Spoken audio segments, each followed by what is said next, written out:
ठंड का मौसम आ चुका है और इस मौसम में सर्दी जुकाम होना आम बात है।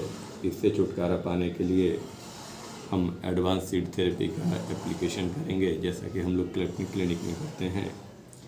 सबसे पहले इंडेक्स फिंगर के मिडिल बॉक्स में 4 डॉट लगाते हैं इस तरह,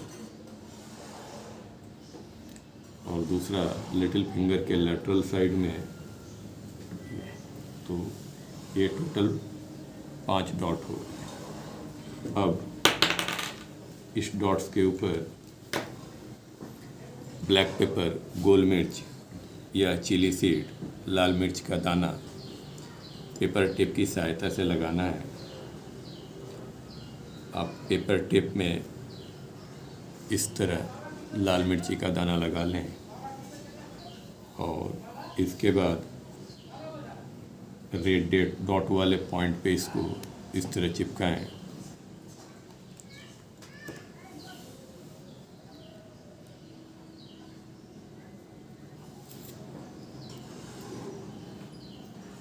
इस तरह से, और 8 घंटों तक रखना है इसको 3 से 4 दिन तक एप्लीकेशन में लाएं